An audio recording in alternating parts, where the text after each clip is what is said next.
Broadcasting live from the Business RadioX studio, it's time for Family Business Radio. Showcasing outstanding family businesses and the advisors who assist them. Good afternoon. You're listening to an episode of Family Business Radio, brought to you yours truly, Anthony Chen. Today, we have two great guests to kind of share highlights of their business with us today.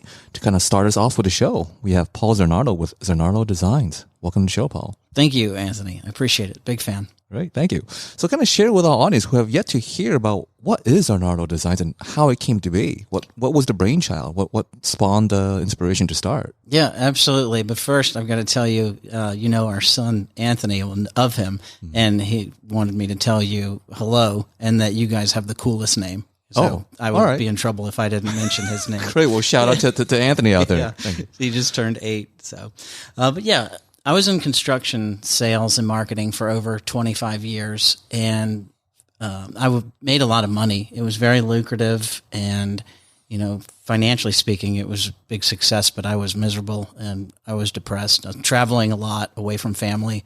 And I remember one sales trip to Honduras. I got really sick, and there was some medical issues related to the stress. So I was sitting in Atlanta traffic, and on my way home from work. And I was just miserable. I was depressed. I was in a really bad headspace. And I started to pray, where do you need me, God, for work and in my life? And, I looked in the sky and I saw, I was just rock bottom. I looked in the sky and I saw graphic design in bold letters, and there was flashing bulbs all around it. And it was kind of like an old Broadway style billboard. But I got home and I talked to my wife, Amy, about the vision. And, with her help, I was enrolled at the Art Institute not long after that for graphic design, and I studied website development while I was in school. And I started Zanardo Dezignz before I graduated with my degree in 2015. And, about a year or two later after I graduated from school and had my business going, we started offering social media marketing and SEO for our clients to make Zanardo Dezignz fully integrated digital branding solutions. And now Amy's in charge of the website design and graphic design side, and I do all of our SEO and marketing. So kind of share with us, so you went from construction to kind of literally seeing a sign in the sky to inspire you down this path. And then you mentioned going from just website design now to doing to SEO. What was the change or I guess impetus to make that shift? We're still doing a lot of the website design and the graphic design. That's a big part of our business, about half of it. But it just made sense for once we started developing websites. We've always said, what's the point of having a website if you can't find it in search results? Mm-hmm. So we quickly realized that the social media marketing aspect of that involved with SEO helps your brand recognition and your search results. When somebody refers you to your business, even if you're word of mouth, people are going to do a web search on you and your company, and you want those results to appear higher in search results and be found. And sometimes you can't even find companies in search results. So it's really important. Mm-hmm. So for those who are not in the know, what does the acronym SEO mean? Yes, we were joking about all the acronyms on LinkedIn earlier today. Yeah. So SEO stands for Search Engine Optimization, and that's how your website ranks in search results. Mm-hmm. It's very important for brand awareness and brand visibility.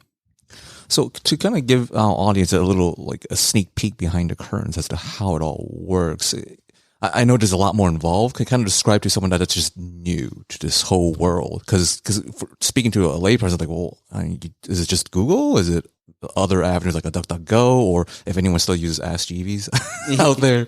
Yes. So SEO, there's many facets involved with SEO. There's technical SEO. There's local SEO, how you rank locally, like you're a financial advisor near me. When you're searching that, you want to be high in search results, but on-page SEO, off-page SEO, like social media. And there's a lot you can do in the coding behind the scenes. It's more technical SEO on your website. So there's many different areas that involve, it takes a lot of time, and it's an ongoing process. Mm-hmm. So when you talk about the website design and you scratch, I imagine we're just really scratching the tip of the iceberg on the surface. So it's not enough to just have a website that looks nice. There's something going on behind the scenes that gets that website found. Is that about the gist of it? Absolutely. We work with a lot of service providers, and they have existing websites, and the website looks great. Whether it's on Wix or WordPress or whatever it is, it looks great. But then when I get the admin access behind the scenes. A lot of times they were DIYers and did it themselves, and they just didn't know the search results aspect of it, and things aren't set up correctly. So it takes a lot. So I understand this. So the website could have great design itself, graphics, and very, let's say, user-friendly to kind of navigate around, but that doesn't mean much. And at the end of the day, when someone types in the search for, let's say, Acme ink for something, they need to go behind the scenes to fix that. Yes, with the keywords and what you're searching for, you want to look at the psychology behind what people are searching for, and that helps with SEO a lot. So people might have your URL for your .com, and like we just mentioned, the website will look amazing, but it'll be not found in search results, and sometimes not ranking at all if it's going against what search results and Google, Bing, Yandex, et cetera, are looking for. Mm-hmm. Now you mentioned you brought up Wix and a couple other like DIY website designers, and some people may have some graphics background already or some kind of design background. What is, I guess, kind of your perspective for those who are doing it themselves, and then trying to learn, I guess, on the SEO side and finding out they might be hitting a wall? Like, what are they really missing by not working with someone like yourself? Yeah, well, like we mentioned, a lot of people, and when they're starting their businesses, they don't have a lot of money to work with, so they try to do it themselves, which is fine. But if you don't have the background, I'm not going to go and advise people on their finances, like you do. That's not my expertise. I've been doing this for almost 9 years now, and I'm still learning. Every day I'm learning something different about SEO and how it works. So search engines are always coming up with updates that we have to stay up to date with about what search results are looking for. What type of content they're going to rank, and that always changes. So I don't expect someone that's not an SEO to be staying on top of that. So then, speaking of the updates, is this something that these web browsers would kind of release, or is it something that you just kind of figure out as you kind of go along, and you notice perhaps maybe some kind of metric at the back end is falling off, or is it like a combination? On the updates? Yes. Mm-hmm. Well, there's a few updates every year, and there's one or two very big ones that we always keep in contact with and keep up to date with. The helpful content updates are a big one, and they change a lot of things and what they're looking for, like all the AI and things like that, content written by AI. So Google mainly and Bing are the big ones, and they're always looking for the best user experience on their platform. So having all your information professionally organized and being able to be found in search is very important. That's a big part of SEO too. Then for our listeners who are either kind of starting out, they know, okay, if I'm starting a business, I know I need to have a website, or maybe they've been around for a couple of years and the website looks like it's from the 90s on Netscape. Describe to the audience, like, what does it look like just sitting down with you at that first meeting? Because they could be a little intimidated. It's like, hey, this is my baby. Yes. Well, it starts with a conversation to see if we're a good fit. I met with a recent potential client, and they seemed to think they knew everything about SEO, and that's not their industry. And, so willing to learn and to understand that it's a long-term process. SEO is not an overnight fix. So if you're looking for a quick fix, it's definitely not good. It's not going to work for you. You might see quick spike in search results, but after we stop, it's an ongoing investment. After we stop that, then it just won't, you'll either go back to not being found or have poor search results. So it starts with that conversation and explaining, everything that we need to do once we do a website audit and look at what's behind the scenes, what needs to be done with the keywords, what needs to be done with the content. Each image needs to be optimized for alt text, and that's alternative text. How if a blind person is having the website read out loud to you. So each image, and a lot of people I find have not done any of that on their website because you wouldn't know to do that.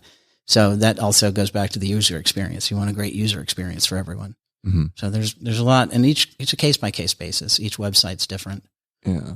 A good thing that you kind of pointed out for someone who's either visually impaired or maybe even colorblind in that scenario, and the way they would design something like that. Is that also a conversation you would have with the business, or is that whether it's a demographic they want to appeal to, or something to take into consideration as to make it friendlier for those particular demographics? Yeah, that's a great point that you bring up. Thank you.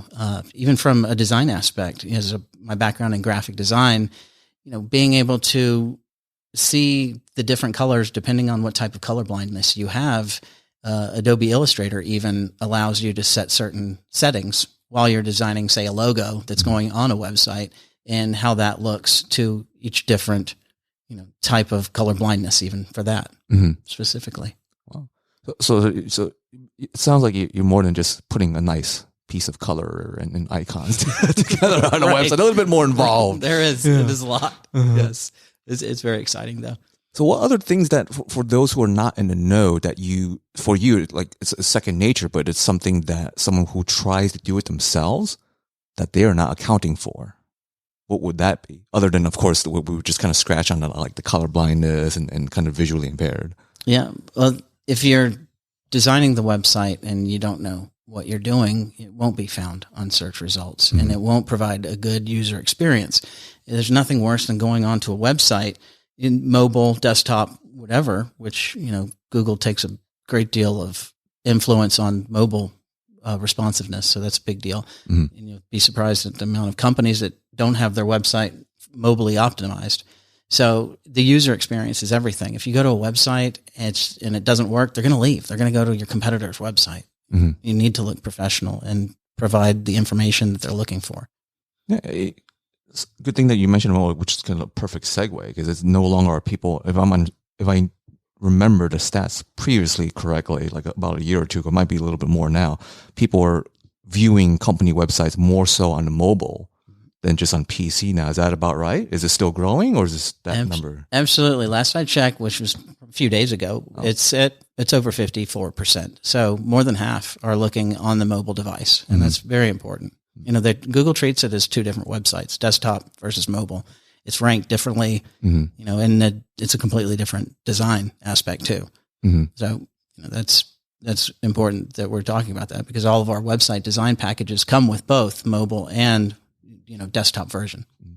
So, which then kind of leads naturally to the next question is, if someone is going to consider doing a website, they need to have both as opposed to just only having one, because just having a great PC website is probably not going to do them favors. Is that about right? Yeah, it would be nice, but you'd be halfway there nice. Oh, okay. With the 54%. Right, yeah. right. Yeah. Yeah, that's not very helpful. So what other aspects, so we know, okay, just to get into the game, we need to have a separate PC and a mobile friendly site. What other things should business owners also take into account when they're kind of jumping into the whole website and SEO or marketing sense of the world? Well, if you're a startup, you need your website to be able to grow. So growth scalability is very important to think about where your business is going to be down the road. And, choosing the right platform for that is very important. So there's all different kinds of platforms, and we have a great deal of experience with all of them. We have experience on WordPress, Wix, GoDaddy, Squarespace, all of them. But I've found that WordPress and Wix are the two biggest ones. And, I don't want to promote Wix, but there's a big thing happening in that industry right now that's important to talk about. It's called Wix Studio. So the people that have the Wix editor and Editor X under their umbrella is integrating into the Wix Studio. And that's an awesome platform right now that we've been testing out and using for clients, and the design responsiveness and SEO capabilities are fantastic. So, looking at the right platform for your company and being able to grow is very important. Well, then somewhat, I guess, answers to that was going to be my next question is, for all these platforms, how does a business owner choose the right one? Is it possible to where they might be, let's say at year 1 or year 5, this platform is great for what their needs are, but you would kind of, I guess, coach them, well, once you hit, let's say year 6, your needs might change and we need to shift to a platform. Like how is that transition? How's that conversation? You want to make sure, thank you for bringing that up. That's very important. It's critical. It's crucial to make sure that your web designer doesn't lock up your site. And if you do need to migrate it to another platform, whatever reason, or just even ownership, you need to be able to do that. And some website developers they'll hold you hostage. I've heard of that happening, and that's awful. You never want that. You need to be able to have the freedom to run the business and your website the way you need to. So that flexibility is important. All right. Well, there's a lot of lessons a business owner can learn just like, oh, okay, I did not know so much was involved with website design. What is something that as you mentioned, as you were kind of putting yourself through school with graphic design and learning website design and now SEO, what is like the biggest takeaway that you have for yourself that was probably not taught in class? The Google Search Console was not taught to me, and that is all your KPIs, your performance indicators on how your website ranks, and it tracks the keywords that's coming into your website. It tracks each page and how well it's ranking. It tracks the entire website, desktop, mobile. It's got all the information, and that wasn't taught to me. That's something that I'm still learning, and it's just a godsend when it comes to understanding SEO and being able to track metrically the numbers and in ranking. So that was not something I understood much about when I started my business, but now that I'm more mature in my business, it's a huge help for our clients and for us. Well, it sounds like it's a nonstop being a student of the business itself. Yes, I have a lot of imposter syndrome with it when I talk to other SEO professionals. It's always changing. So it's, what worked yesterday might not work today. So there's a lot of hard work that goes into it, but there's, metrics on how to track it through Google Search Console and things like that. So it's kind of share with was a sneak peek behind the scenes of what does it look like in a Paul's day where you're doing research on this? Like how many hours do you devote, whether it's a day or a week or a month, just to like stay up to date with all of this? It's exhausting. It's all the time. They're constantly updating. So Google just on its own is a lot, but I'm keeping up with Bing and Yandex and the other, I don't do much on Yandex, but understanding how that search engine, works for search results is important. So keeping up to date is a daily thing. I'm in seminars and webinars, either teaching them at the chamber for our member-to-member groups or learning from them from other industry professionals, other agencies that I keep in touch with. So it's interesting. It's a lot of fun. If you had told me when I was in school for graphic design that I'd be doing all of this SEO and Amy would be running all the website and graphic design, that would have been a head scratcher for me. So, but things are going great right now. Right. So it's pretty much if someone is going to try to step in as a business owner, this is not something they can dabble because you're doing this like full time. Yes. Well, a lot of times, like recently in our member-to-member group, I was teaching them a lot about the Google Search Console, Google My Business, and all of that. And I was teaching them how to do it themselves. And at the end of them, all the CEOs came up to me and said, "Who has time for that?" So we allow them to run their businesses while we're doing all the behind-the-scenes ranking. Well, then speaking of time, for someone who's listening to all this, and again, I'm assuming we're just really scratching the tip of the iceberg here, and holy crap, that's a lot of time investment, and I'm not even down yet. So if someone wants to save time, how can they best find you? Thank you, Anthony. Yes, you can connect with me on LinkedIn, Paul Zanardo, and you can learn more about our services and how they work and our pricing at our website, and that's Zanardo Dezignz. So Designs is spelled with two Z's. So the website is Zanardo Dezignz. That's ZANARDODEZIGNZ.com. Great. Thank you. Thank you. All right. And our next guest, we have Sheldon Guan with Pro Computers. Welcome to the show, Sheldon. Thank you to invite me.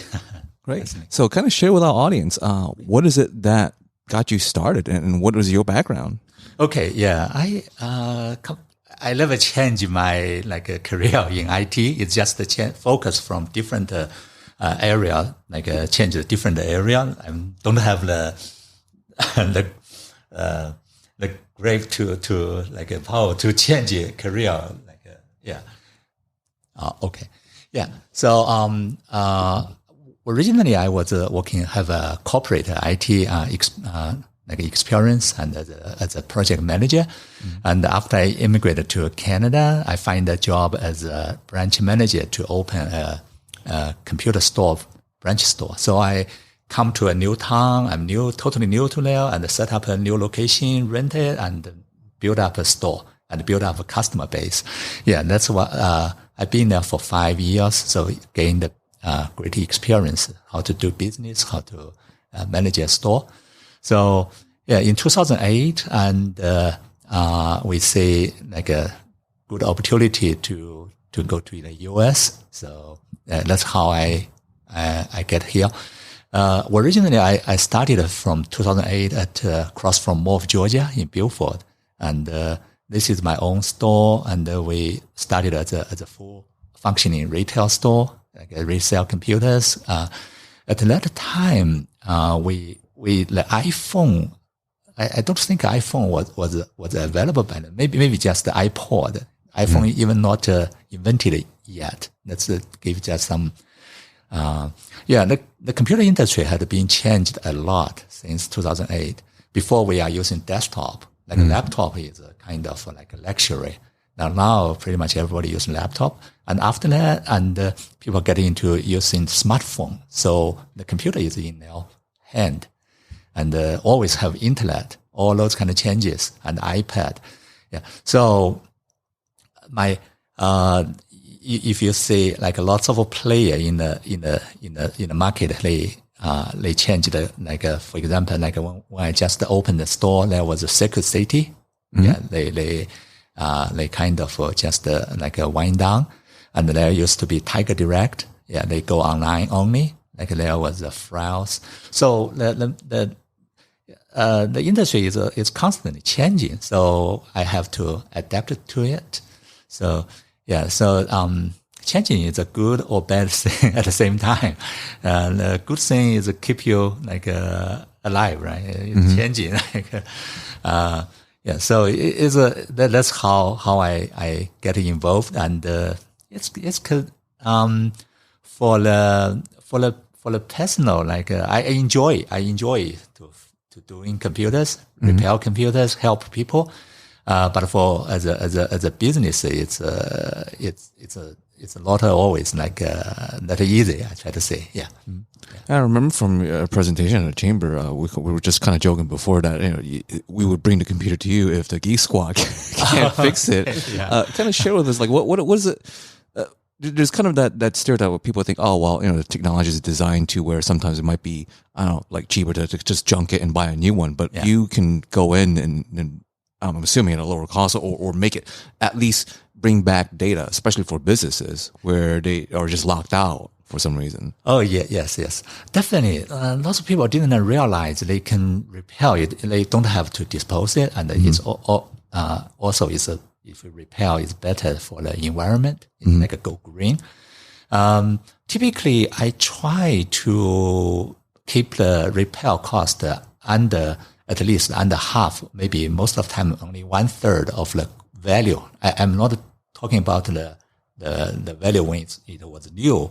I was talking about the value when the computer came to me. It was already a used machine. What's the market value of it, and how much it costs to fix it? So that's basically the method. So try to make the repair make sense to my client. Sometimes the big store, some of the repairs, like for example, like a keyboard, like sometimes we spilled a little bit of water over laptop keyboard. The keyboard, they used to be from December from the top. It doesn't cost much for replace the keyboard. But if you dispose the whole machine, or you take like you mentioned, some place they need to ship out the computer. It could take them like a month to get the computer back. That doesn't make good sense to me. So in this kind of scenario, I can be super helpful to the user. Yeah, I still have a customer come from Beaufort even after I moved to Alpharetta since New Year. I have a client they drive like 45 minutes an hour from Beaufort to Alpharetta to get it repaired from me. I think that's probably because they spend an hour of driving, but I save them probably a week of without their computer. I can get it fixed quicker.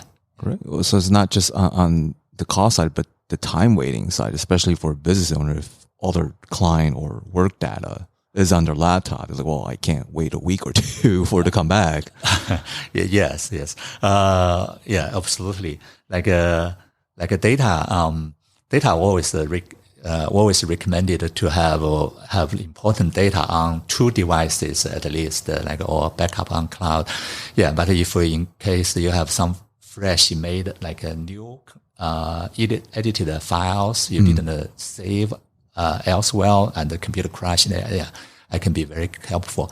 And something else I find out is I moved the business phone number to a cell phone number, so I can be accessed 24/7.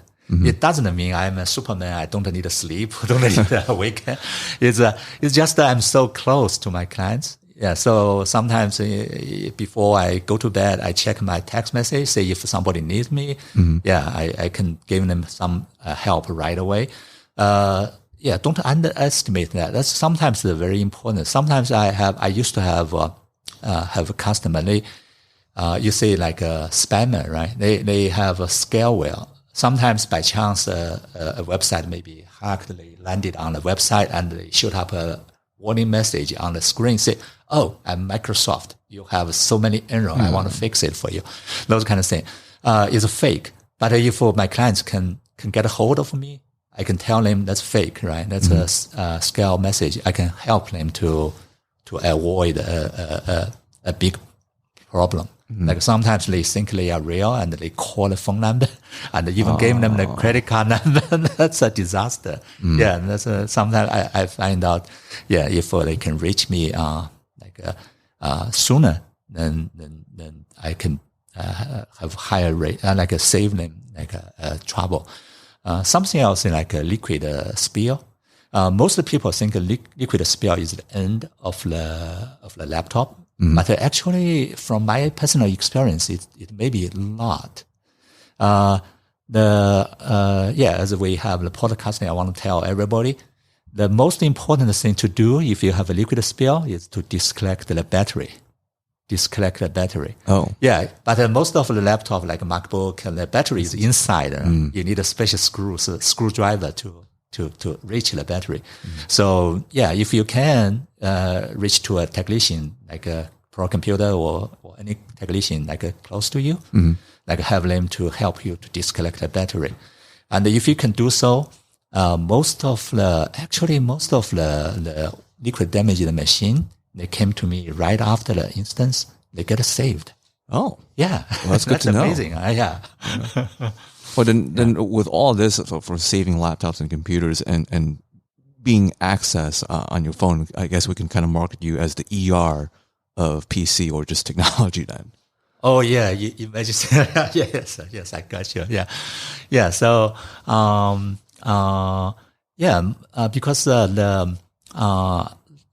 there are something in my industry is like the normal work, it's it's kind of you do what you are very good at and you just focus on that. There's some changes. Like for example, I used to have lots of support leads, people don't know how to use their computer. Those kind of support needs, they can be done from remote in. So that kind of service is taken away from a local service guy like me. But then there are if the computer cannot go online, if the computer is totally have some hardware issue, those kind of support service it cannot be remotely delivered. So so that's what my service come into place, like hardware repair, get their computer to a status they can at least their company IT can access it. So actually, Pro Computer is not a competitor to those kind of IT service company, but on the other side, we can be their last mile a helper. For example, if a company IT they log in, normally today it's a corporate. Typically, they have IT department. They can remotely log into their user's computer. But what if the computer cannot go online? Then Pro Computer can be helpful to get the computer to a status they can deliver remote service. Yeah. Okay. So other than a liquid spill on the computer itself, what is other things that someone might think, whatever XYZ damage to the computer, they might have thought, okay, this thing is dead, or I guess the term would be bricked. What is something that that can definitely be fixed? Oh, okay. A lot of example is a hinge broken. like a computer laptop have a hinge, just like our door or window, you open, close. The interesting thing is the hinge could slap. Sometimes you open from one side of actually I replace hinges. Repair hinge. Yeah. So the monitor from the laptop, it just snaps off. That's an easy fix. Not very easy, but I mastered it. Okay. For you, it's easy. For us non-technical people, it's not easy. Yeah, there are some trick because most of today's screen is double tape glued to the back. It's not a screw. So if you because during the hinge repair, you need to take off the panel, the display panel. You don't want to break the panel. It's glass. It's before it was screwed on, so easy to take off. Now it's taped on. So that's some challenge. Yeah, I figured out that part.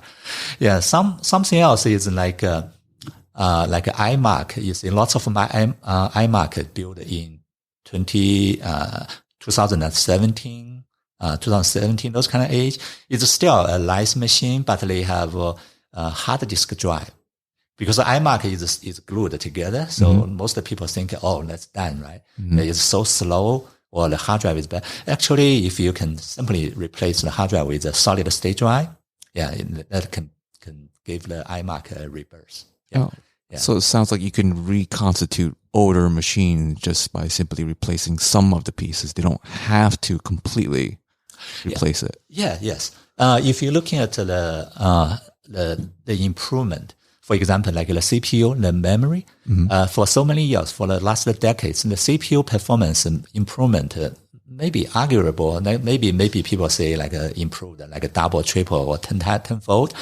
But actually, by most average computer user, like they maybe don't like utilize all the horsepower the device can provide. So for the recent years, the major breakthrough is the hard drive to solid state drive, like upgrade. So besides that, the other upgrade, like memory or the CPU, they are incremental, like a little bit, like year to year, maybe 10%, 20%. But a hard drive to SSD, the performance can be 10 times or even more than that.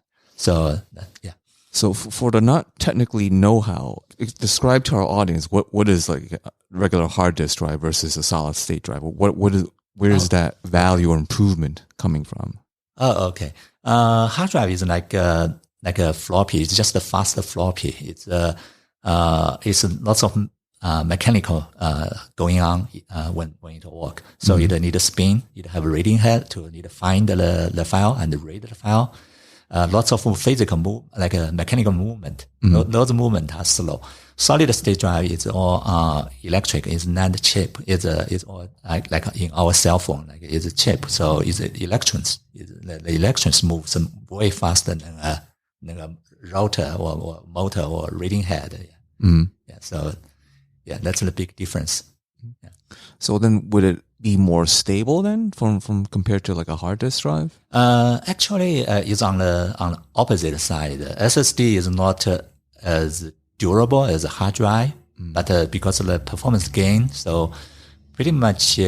So if you look at the computers on the market, most of the premium computers, some of the premium computers actually have two drives. One is SSD, one is a hard DD, and they utilize like maybe Windows 11, like they have file history. They can automatically back up the home folder, like a home folder to the hard HDD, the hard disk drive. The industry is constantly changing. So with today's like a user, they easily can access to like a OneDrive or iCloud. So some people they back up to the cloud. So with this kind of trending, so kind of like with even the SSD not as durable like as the HDD, as the hard disk drive, but the whole industry is still moving that way. Okay. So my understanding is that you have other services where you can provide used probably corporate owned and used laptops or equipment at a lower cost for other business owners who are just looking for the same level of technology. Kind of share with us, the audience, like what is that like? What is? Oh yes, that's a large corporation like a bank, like a school or government, right? They typically rent. They don't really want to own the computer because you say on a book, if you rent, you can write off the tax, right? So majority of the corporate actually they lease computers. So 3-5 years. So after 3-5 years, well, what this kind of computer will go? Actually, lots of them are still very high quality because they were originally built as a business, like a rugged machine. They have high quality. They are designed to run for decades, but because of they when they off lease, just like the off lease the car. So they are warehouse. They dedicated for this kind of business model. So they take back, they secure wipe the previous owner's data, and then I selectively choose which model I wants to keep in stock. That's how I resell. When I receive it, typically I will fresh install the latest Windows and make sure everything beat the Pro Computer standard before I present it to my clients. For especially small business owner, they like those machines I'm selling. For one computer they can buy new, they probably can buy 3, sometimes 4 of the refurbished computers. So if you worry about the reliability of the machine, just buy one extra. For say you need 2 computers, you buy 3. That's just the price of 1 new, right? You have 3, you have 1 standby. So if the 2 fail, you just take out the hard drive, replace, and then, you have a computer up running probably in half hour. So that's the idea. Something else is those refurbished computers are very, very good for a college student or a high school student. The students typically they pretty rough for computer. They just toss the computer in their bag or most of the consumer product they use plastics and they are not very tough. Those kind of business refurbished machine, the student use they are rugged machines. They use aluminum, the hinges are bigger. So something else is because I repair computers. I know what kind of model, what kind of computer is more durable compared with the rest part. So I know when I choose the most reliable one. The one that doesn't come into your shop. So at least now on the business owner side of things, who wants to save money, they can get 3 instead of 1. And for the parents out there, especially if they're sending their kids off to school, they don't want to spend $1,000 or $2,000 on a new computer just to get wrecked in a year or less. Yes, I save them a lot. And then on the other side is, so you can refurbish computers, you can fix computers that was once thought unfixable.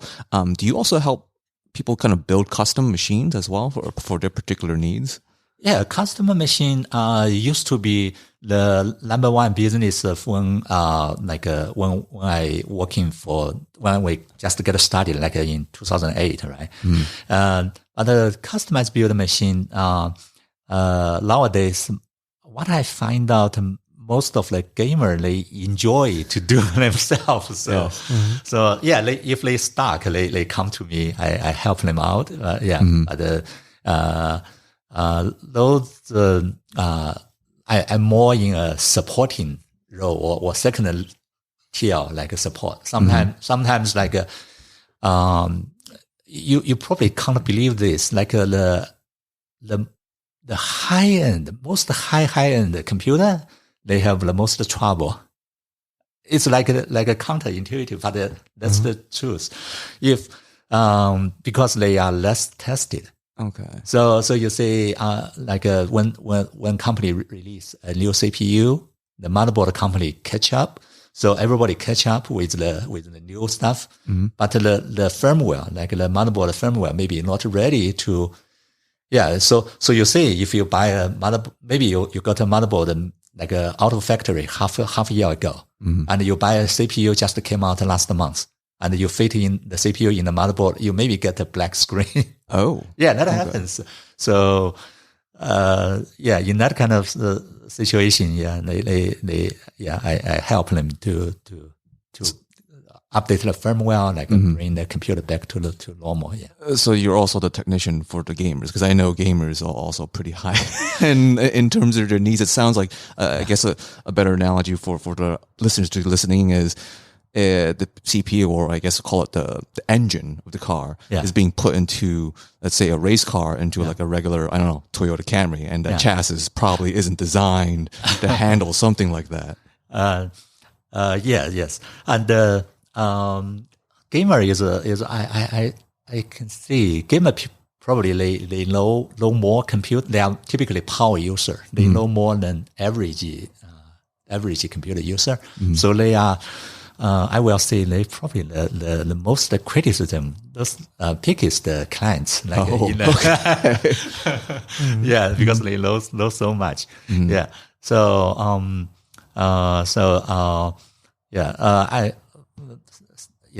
thanks that, because I used to build like a gaming computer like probably couple of thousand every year. Oh. Yeah. So I see all kinds of like issue. I also offer like, your customer might build, you need to offer like 1 year, like in warranty. So I see all kinds of failure, like when I build, or like a new out of box issue, or like the in warranty issue. So I have plenty of experience in that area. So I can be helpful to the gaming industry. Yeah, I like a gamer as well. I game. I used to game a lot, but not as much. But I'm still a gamer. I consider myself. Yeah. Well, if you don't mind me asking, what was your game of choice back then? Game of choice? You mean the game, the title of the game? Or, Command & Conquer. Oh wow, that's really going way back. That's going. For our listeners, you're gonna have to apologize, because I'm the interviewer here, so just give me a minute over here too. So to kind of, are we talking about like Red Alert or type of something, like how far back are we going? Like I pretty much have every version. Like I think they started from Doom. Like right? Oh wow, Doom. okay. Like that's the pre version of Command & Conquer. That's Doom. Like I played every version of them pretty much. Well, hopefully we have some listeners who can also relate back to the old school days. So for those who are either they're a gamer themselves, or a business owner, or a parent who, hey, I don't want to like spend $2,000, maybe $600 instead on a laptop for my kid, or needing their help for IT, like not a week or 2 out, but like today, how can they best find you? Oh, yeah. The best way to find me is by send a text message to me. Phone number is 770-932-3020. Also, they can go to the website, procmog.com. Great. Well, thank you. You're welcome. All right. So you all heard it here. So kind of the theme is for our guests is kind of reinventing themselves, being an absolute expertise in the things that they do, and the time that they save for the clients, whether it's a full-time job, trying to dabble their toe in SEO, or dabble their fingers trying to peel glue off of monitors, and just to have things stick all of themselves and their faces. One question I would like to kind of bring our two fabulous guests back in is, as you were kind of going through building your own business, what is something that you would impart as kind of a wisdom or advice to your younger self when you were starting out? So again, the question is, as you're going through this journey of creating your own business, what would be one word of advice you would impart on your younger self when you started? So to give our guests some time to think, this is kind of course, the legalese section of the show. The show is sponsored and brought to you by yours truly, Anthony Chen, with Lighthouse Financial Network. Securities and advisory services offered through Osaic, member FINRA SIPC. Osaic is separately owned, and other entities and or marketing names, products, or services referenced here are independent of Osaic. Our main office address is at 575 Broad Hollow Road out in Melville, New York, 11747. You can best reach me at my email at Anthony Chen, Chen, there's no dot in between, Anthony Chen at lfnllc.com, or my office phone at 631-465-9090, extension 5075. Now, getting back to our guest, the question again is, as you're going through your business journey, creating your own business, what is one word of advice or wisdom you would impart on your younger self when you were just starting out? Paul? Thank you. Yeah, looking back now, I would say don't be too hard on yourself. There's going to be ups, there's going to be downs, and our branding is very faith-driven, faith-based, and just rely on God and know that everything's going to be okay. As long as you're doing the right thing ethically, everything's going to be good. And then I'll take it back to the Google Search Console. Learn that, and keep up with the, search engine updates. Mm-hmm. Thank you. Okay. So, my good advice is, business needs a partner. You see, like, Apple, that's a great company. They started from Steve on the business side, and also like he's on the technical side. So if my advice to my younger self is to find the business half of the pro computer. Mm-hmm. Yeah. Great. Well, thank you.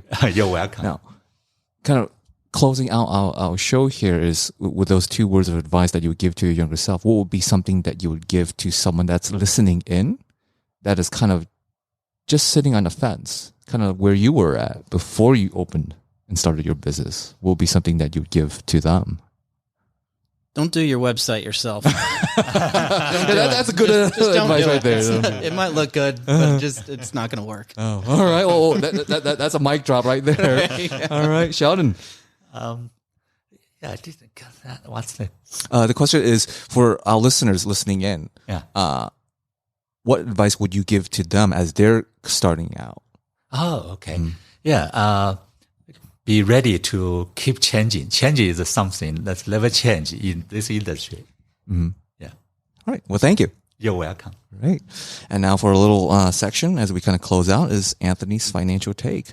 So as you heard here from our two amazing guests, is going through planning, whether it's life or finances or just business growth, it's a process, not just an end state. And you definitely require partners, not just like myself as a financial advisor, but also partners in a team to help one navigate through that whole thing, the whole process. Like I'm just learning today, whether it's glue on monitors or how much work it requires, looking behind the scenes of an SEO. I don't have time for that. And I imagine you listeners don't have all the time in the world to learn everything finance, everything legal.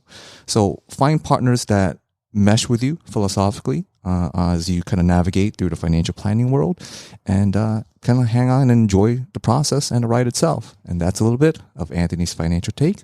Thank you for listening in to Family Business Radio.